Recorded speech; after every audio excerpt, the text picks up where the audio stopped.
Neil Armstrong pernah berkata, riset adalah membuat pengetahuan baru.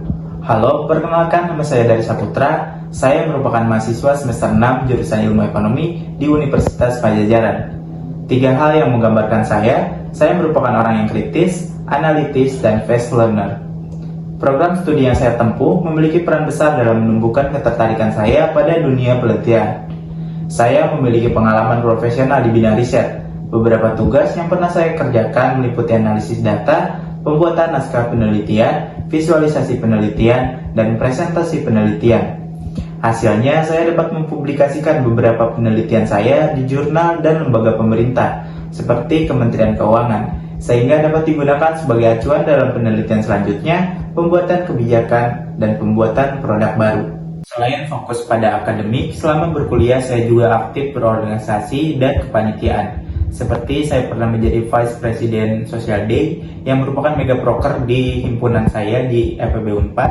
Saya bertanggung jawab memimpin 44 orang untuk menjalankan proker selama 7 hari di desa dan berhasil membuat sumur resapan biopori untuk mengatasi masalah kekeringan di desa di wilayah Jatinangor. Saya juga pernah menjadi Curriculum Manager sebuah NGO Gerakan Mengajar Desa yang berfokus pada peningkatan pendidikan di desa khususnya di wilayah 3T. Saya bertanggung jawab untuk membuat kurikulum dan policy brief yang akan digunakan sebagai acuan kurikulum untuk pengabdian di desa di seluruh Indonesia. Hasilnya sudah ada 100.000 penerima manfaat di 109 desa di seluruh Indonesia akibat NGO ini. Di samping aktivitas organisasi, saya juga pernah magang di Bank Indonesia, tepatnya pada unit kerja fungsi data statistik dan ekonomi dan keuangan. Di sana saya terlibat dalam proyek, saya bertanggung jawab mengolah lebih dari 1.000 data ekonomi dan survei, membuat visualisasi data interaktif menggunakan Power BI, serta terlibat dalam penulisan paper ilmiah terkait indikator makroekonomi dan tren perilaku konsumen Bank Indonesia. Selain aktif magang dan kepanitiaan, saya juga aktif menyalurkan ide-ide inovatif melalui penelitian saya di beberapa lomba dan publikasi. Berikut beberapa riset yang pernah saya tulis dan beberapa lomba yang pernah saya ikuti. Kombinasi antara studi dan lomba membantu saya untuk terus melatih kemampuan saya dalam critical thinking, analytical thinking, dan pengembangan karakter.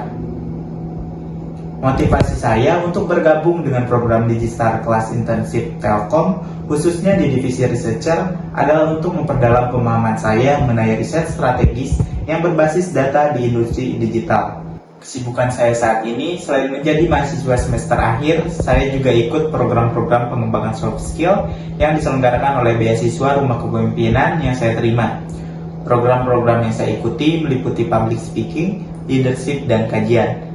Selain itu, saya juga aktif mengembangkan hard skill yang dapat menunjang kemampuan saya dalam riset, seperti mengikuti pelatihan data analis yang diselenggarakan oleh lembaga pelatihan seperti Repoyu dan MySkill. Salah satu proyek yang paling menarik bagi saya adalah proyek Lomba Paper Ilmiah Accounting Festival 2024 yang diselenggarakan secara nasional oleh Institut Koperasi Indonesia. Saya dan rekan-rekan yang berjumlah 2 orang menyadari bahwa adanya pengelolaan limbah yang kurang efisien, terutama pada perusahaan-perusahaan tekstil besar yang menyumbangkan banyak limbah tekstil. Berangkat dari kesadaran tersebut, kami memberikan rekomendasi kepada perusahaan tekstil besar untuk menerapkan teknologi yang berbasis RFID dan QR Code untuk meningkatkan transparansi, efisiensi, dan akuntabilitas dalam pengelolaan limbah tekstil, sehingga dapat mengurangi jumlah limbah tekstil yang terbuang. Peran saya pada proyek ini adalah sebagai leader. Proyek ini berjalan selama 2 bulan intensif, di mana dimulai dari tahapan identifikasi masalah, pengumpulan data, dan pengolahan untuk melihat bukti empiris di mana limbah tekstil mempengaruhi jumlah sampah di Indonesia. Setelah itu, kami mengembangkan solusi teknologi RFID dan QR Code untuk meningkatkan efisiensi dalam pengelolaan limbah tekstil. Kami menyadari produk kami tidak bisa langsung diterima oleh masyarakat. Maka dari itu, kami melakukan analisis lanjutan melalui analisis SWOT, BMC, budgeting, marketing mix, dan porters by forces. Sehingga kami dapat menganalisis kompetitor, possibility produk kami diterapkan di perusahaan. Kendala yang kami alami adalah keraguan masyarakat karena modal yang mahal dalam pengembangan produk RFID dan QR Code. Namun, kami tidak menyerah, kami membuat skema pembiayaan yang bisa dilakukan oleh perusahaan, meliputi koperasi, kemitraan, return on investment, dan manajemen risiko. Pada akhirnya, kami juga membuat aplikasi dan web yang dapat digunakan oleh perusahaan untuk menerapkan RFID dan QR Code dalam pengelolaan limbah produk tekstil. Saya dan rekan-rekan bangga dengan apa yang kami usahakan. Dengan hasilnya, kami menjadi juara The Best Full Paper pada perlombaan tersebut. Beragam tools yang saya gunakan pada project tergantung pada jenis dan objektivitas project yang dilakukan. Dimulai dari Management Tools, Research dan Analytical Tools, dan Presentation Tools. Sekian yang dapat saya sampaikan. Besar harapan saya dapat bergabung dengan program Digistar Kelas Intensif Telkom. Terima kasih atas waktunya, dan sampai jumpa.